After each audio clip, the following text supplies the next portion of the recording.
월간조선 정혜연입니다. 월간조선 최우석입니다. 2022년 최저임금을 심의 의결하는 최저임금위원회가 제8차 회의를 열었습니다. 내년도 최저임금 심의가 막바지에 접어든 겁니다. 중소기업과 소상공인 업체는 최저임금을 동결하기 위해 총력전을 벌이고 있고요. 노동계는 임금 인상을 요구하고 있습니다. 그런데 이 모습을 보고 있자면 정말 노동자들을 위해서 최저임금을 올리려는 것인지, 아니면 문재인 정부의 공약처럼 최저임금 1만 원 시대를 열어서 정부의 힘을 과시하려는 것인지 헷갈립니다. 정혜연TV에서는 이 점을 한번 짚어보도록 하겠습니다. 예. 그 최저임금도 논란이 되죠. 자, 지금 현재 최저임금은 중소기업체는 8,720원. 그러니까 올해와 똑같이 동결을 요구하고 있고, 노동계는 1,800원 네. 하고 있습니다. 11,000원도 아니고 또 1,800원인가? 그래서 제가 이제 이후에 1,800원인가. 근데 이게 딱 든 생각이, 문재인 정부가 출범하면서 했던 공약이 있잖아요. 네. 최저임금 1만 원 시대. 그게 네. 딱 맞춘 느낌이 딱 들지 않나요? 맞습니다. 제가 하필 어제 그 이제 소상공인 쪽에서 활동을 하다가 국민의힘 비례대표가 된 최승재 의원을 인터뷰를 했는데요. 예. 그분이 이 최저임금 이거에 대해서 많은 말씀을 하시더라고요. 네. 이게 최저임금 올라가야죠. 임금이 올라가면 얼마나 그럼요. 좋습니까? 좋죠. 근데 문제가 뭐냐면, 최저임금이 올라가면 실업자들도 더 많이 늘어나게 되고요. 네.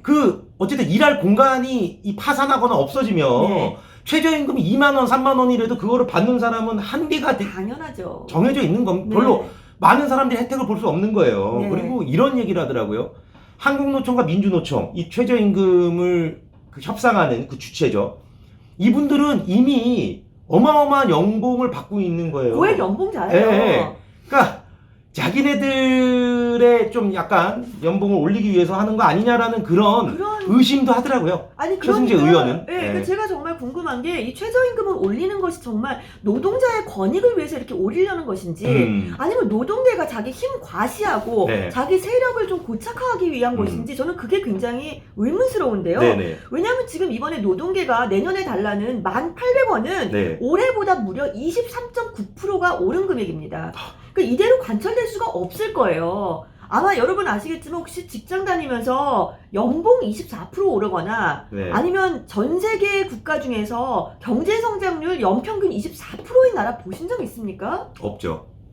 없습니다. 아마 있었을 수도 있겠죠, 예전에는. 네. 아니, 없어요. 네. 그런데 지금 이 노동계가 정말 과감하게 23.9%, 그러니까 24%를 올려달라고 하는 거는, 제 생각에는 이분들도 이렇게 오르지 못한다는 거 알아요. 근데도 이렇게 하는 거는 1만 원. 네. 여기, 왜냐면 문재인 정부가 또 약간 한 발 후퇴했잖아요. 우리 공약 못 지킬 것 같다. 하지만 노동계는 이렇게 생각하는 거죠. 뭔 소리냐. 우리 너희 문재인 정부는 우리 민노총, 그 정말 기반 위에 설립된 정부 아니냐. 너희가 우리 이렇게 무시하면 안 되지. 우리가 어떻게 너희를 만들어줬는데, 그 1만 원 공약 지키지 못할지언정 계속 물고 늘어지려고 하는 것이 아닌가. 이런 합리적인 의심이 듭니다. 저는 개인적으로 이렇게 문재인 정부 사람들이 이렇게 자영업자들을 못 잡아먹어서 안달인지 잘 모르겠어요. 네. 자, 그러니까 지금 그 중소기업체가 이렇게 내놓은 자료에 따르면, 네. 최근 4년간 네. 연평균 최저임금 인상률이 7.9%였다고 합니다. 네. 그런데 최근 10년의 인상률이 7.35%. 네. 그러니까 2018년 이후 문재인 정부 들어서 최저임금을 올린 것이 거의 지난 10년보다 더 가파르게 올랐다는 겁니다. 그 제가 하나 모처럼 네. 도표를 가지고 나왔어요. 아, 그렇습니다. 지금 이게 보시겠지만, 네. 노란색이 저기 경제 성장률이고요. 빨간 게 지금 임금 인상률입니다. 네. 뭐 어마어마하게 차이가 있네요, 폭이. 차이가 엄청 크잖아요. 근데 딱 이때가 2017년, 딱 문재인 정부 들어왔을 때 딱 그때입니다. 그러니까 이제 이게 수요와 공급이 맞지 않는 거잖아요. 경제 성장률은 떨어지는데 네. 임금 인상률만 오르는 거 아닙니까? 그래서 올해 처음으로 작년에 임금 인상을 한 1.5% 하는데 그쳤어요. 그런데 이제 올해는 그렇게 우리가 작년에 양보했으니까, 코로나 때 이번에는 23.9% 올려라. 노동계가 주장하는 거죠. 근데 문제는 뭐냐면, 아직도 코로나가 지속되고 있는 겁니다. 그러니까 이 자영업자들이 만약에 코로나 이전 시대로 돌아가려면 몇 년이 걸릴 거예요. 그렇죠. 그렇지 않겠습니까? 자영업자들이 하는 얘기가 바로 그겁니다. 자영업자들이 뭐라 그러냐면요, 지금 코로나에서 벗어났다, 무슨 대기업이 뭐 수출 기업이 회복했다 그러는데 자기들은 아직 생산 회복 속도가 미미하고 재고가 여전히 증가하고 있고 더더군다나 원자재 값이 인상이 돼서 정말 업황이 어렵다는 겁니다. 그래서 제가 또 하나 들고 나왔어요. 아, 그러셨어요? 준비를 많이 하셨네. 아니 요즘 이거 안 들고 나와서 네. 이게 철광석 가격인데요. 네. 그냥 보셔도 한 큐에 쭉쭉 올라가는 게 네, 쭉쭉 올라가네요. 원자재. 예. 이게 펄프 가격이래요. 펄프 네, 가격. 펄프 가격. 뽑아가지고 왔어요. 네, 쭉쭉 그냥 올라가네요. 쭉쭉 올라가요. 네. 이게 다 원자재 가격인데 이런 원자재 가격 상승을 우리 중소기업이 어떻게 감당을 할 수가 있겠습니까? 더더군다나 그 우리나라 최저임금이 그럼 과연 그렇게 낮으냐? 네. 제가 통계를 보니까 그 중위임금, 그러니까 중위임금이란 말은 뭐냐면요, 산업 근로자 임금 중에서 중간에 네. 계층 이제 해당하는 계층을 말하는데요. 최저임금이 우리나라 그 중위임금 대비 최저임금이요 OECD 국가 회원국 중 6위로 높습니다. 그러니까 우리 코로나 백신 접종률보다 훨씬 높네요. 높아요. 네. 그 OECD 평균이 54%인데 우리나라 그 중위임금은 62%로요. 결코 낮지가 않습니다. 네. 더더군다나 이게 오르는 속도를 봐야 되는데 보세요. 만약에 4,000원에서 3%가 올랐어요. 네. 그러면 4, 3, 12, 그럼 120원이 오른 거죠. 네. 자, 그러니까 퍼센티류만 치면은 근데 지금 우리는 8,000원 시대잖아요. 네. 그럼 1%만 올라도 800원이 오르는 거죠. 네. 이걸 단순 퍼센티지로만 볼 수가 없어요. 그렇죠. 이게 누적되는 거니까. 그렇죠. 네. 그래서 중소기업체가 내놓은 자료에 따르면 1인당 1명을 고용하는데 최소 월 227만 원이 필요하다고 합니다. 그러니까 시급 8,720원을 기준으로 했을 때요. 주유 수당 포함하고 했을 때 주 40시간 월급으로 했을 때 네. 월 급여액이 182만 2,480원이고요. 네. 제가 정확히 말을 하려고 해요. 뭉뚱그리지 않고.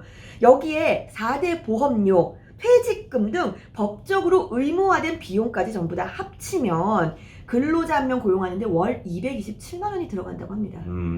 이게 얼마나 부담이 크겠습니까? 그렇죠. 이게 227만 원이 뭐 큰 돈이면 큰 돈이고 작은 돈이면 작은 돈이라고 할 수 있어요. 열심히 일하는 분들한테 227만 원만 받아 이러면 뭐 이렇게 서운해할 수도 그렇죠. 있겠지만 이제 문제는 이제 기업도 봐야 되는 거죠. 자기가 일할 수 있는 기업이 있어야 일을 할 수 있는 그렇죠. 겁니다. 사업을 하지 않는 이상. 그렇죠.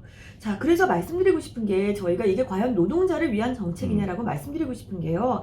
지금 현재 2020년 통계인데요. 중소기업 10개 중에 4개는 네. 휴업, 휴직, 퇴사자가 있습니다. 그리고 정상적으로 임금을 지급하기 어려운 중소기업이 전체의 40%에 달하고요. 네. 또 이 중에서도 10인 미만의 기업은 55% 이상, 또 비제조업은 48%가 지금 임금 지급을 제대로 못하고 있습니다. 네. 그럼 어떻게 되느냐? 정부에서 주는 지원금, 고용유지 지원금이라는 게 있습니다. 여기에 얹혀서 정말 근근히 중소기업에 근무하는 근로자들에게 지금 봉급을 지금 지급하고 있습니다.